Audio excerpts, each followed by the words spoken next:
अस्तु, नमो नमः। आज के इस सत्र में आप सभी का पुनः स्वागत।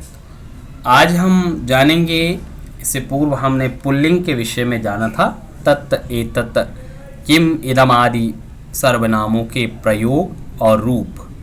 आज हम उसी विषय को आगे बढ़ाते हुए तत् एतत् इदम किम इनके स्त्रीलिंग रूपों को जानेंगे। और मुझे विश्वास है कि अगर आप इसको लग्नता से देखते हैं तो आप निश्चित रूप से इस प्रक्रिया में दक्ष होंगे। आप निरंतर रूप से इसको देखें, समझें और जो है इसको ज़रूर लाइक, सब्सक्राइब, शेयर ज़रूर कीजिएगा। ठीक है। अस्तु, तो आप सबको पता है तत् एतत् इदम इन शब्दों के अर्थ। आगे हम स्त्रीलिंग में इसके विषय को आज पढ़ेंगे। तो आप देखिए, एतत् यह स्त्रीलिंग, इसके प्रथम पुरुष प्रथमा विभक्ति एक वचन में एषा ऐसे शब्द का प्रयोग किया जाता है। एषा इसका अर्थ होता है एक, यह, एते दो, यह, और एताः बहुत सारे, ये। अब ध्यान रखना है आपने कि ये सिर्फ और सिर्फ आपका स्त्रीलिंग के लिए प्रयोग किया जाएगा। इसलिए भाषा के विषय में बहुत गंभीरता से जो है हमें चिंतन करना पड़ता है।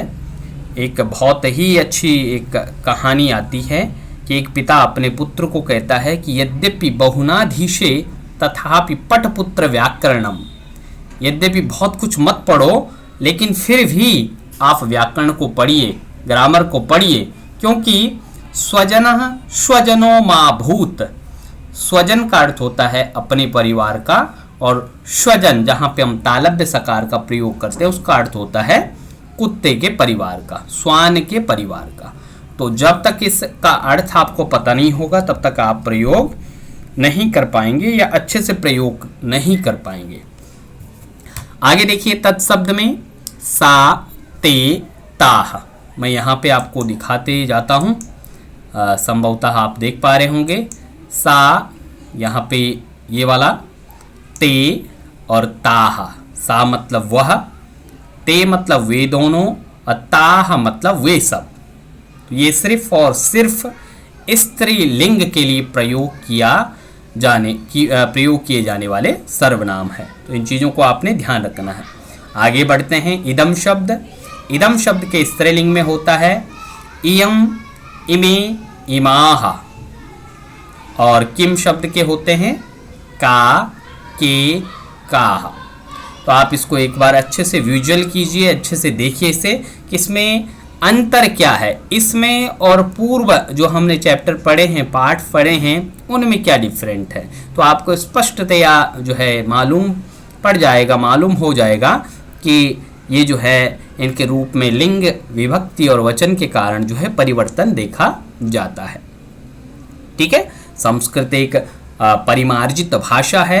सम्यक करोति इति संस्कृतः, सही रूप से जिसको किया जाता है संस्कृत, या सम्यक जो किया जा चुका है उसे संस्कृत कहेंगे।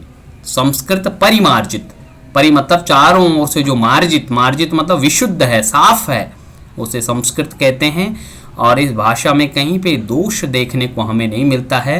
ये देववाणी भाषा है। इसको पढ़िए, इसको समझिए और अपने जीवन में जो है ज़रूर इसको जो है इसका अध्ययन कीजिए।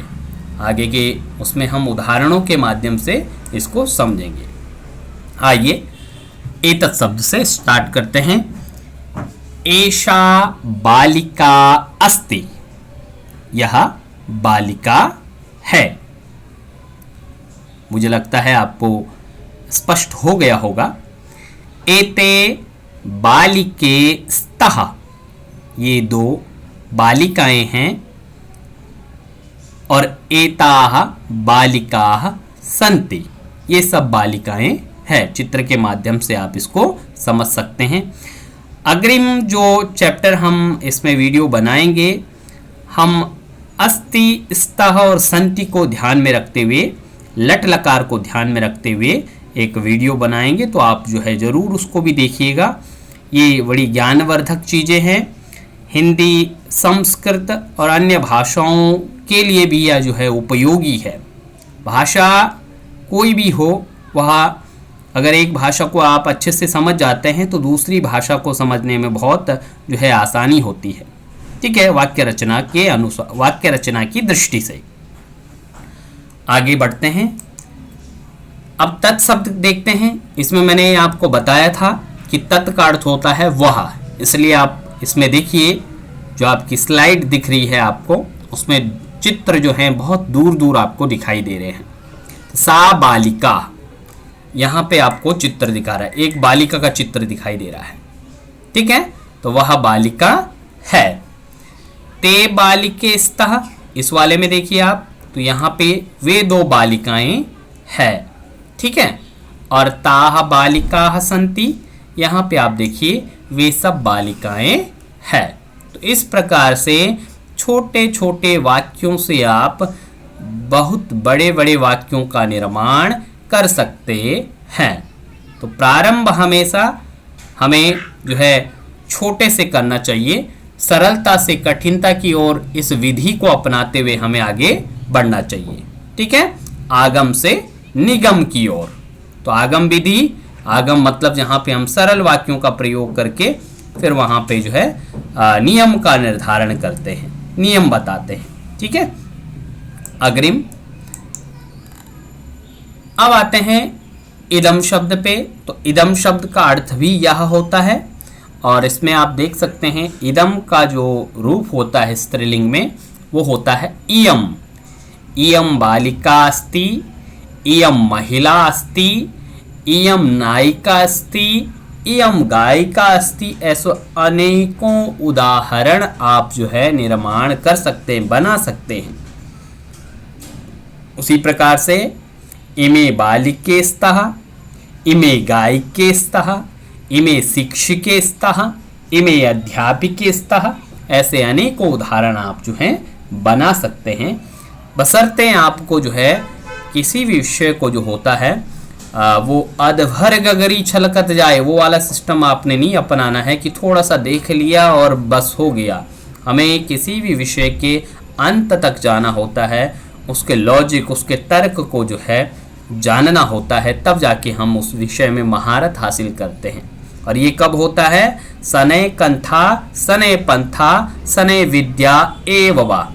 सारी चीज़ें ये धीरे धीरे होती, विद्या भी उसमें एक जो है वस्तु, एक चीज़ है जो सने सने आप जिसमें अगर उसका ग्रहण करते हैं तो आप आगे बढ़ते जाते हैं। ठीक है, जैसे जैसे विद्या के विषय में तो बहुत प्रसिद्धोक्ति है कि जैसे जैसे इसको खर्च करते हैं, ठीक है, वैसे वैसे ये बढ़ती जाती है।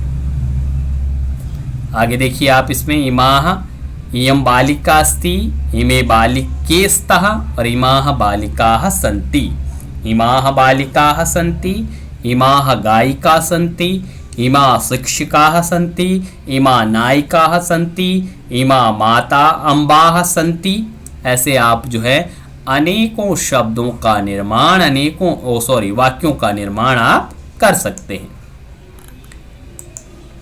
अंत में हम किम शब्द को, क्योंकि 4 शब्द हमने इस जो है स्लाइड में लिए हैं और इस ऑनलाइन माध्यम से, यूट्यूब के माध्यम से हमने 4 शब्दों के विषय ऊपर जो है विशेष जोर दिया है, तत्, एतत्, किम और इदम। अगर आप इन 4 शब्दों को अच्छे से समझ लेते हैं तो आप धीरे धीरे जो है संस्कृत की वाक्य रचना को जो है समझने लगेंगे और आगे बढ़ेंगे। अब आते हैं किम शब्द, क्योंकि हमने पहले ही पूर्व वाले पाठों में जाना है कि जो सर्वनाम होता है वो लिंग विभक्ति वचन के कारण परिवर्तित होता है। तो यहाँ पे भी जैसा लिंग होगा वैसा ही उसके लिए प्रश्न भी किया जाएगा। कौन, कौन स्त्री, कौन बालिका? तो का बालिका अस्ति, का नायिका अस्ति, का शिक्षिका अस्ति, का अम्बा अस्ति। के बालिके स्तः, कौन 2 बालिकाएं? और काः बालिकाः सन्ति, कौन सा बालिकाएं। तो इस प्रकार से हमने तत्, एतत्, इदम और किम शब्दों को समझा है पुल्लिंग में और स्त्रीलिंग में। ये कैसे इनका वाक्य में प्रयोग किया जाता है, तो आपको इन दो वीडियो को जो है अच्छे से समझना है, देखना है और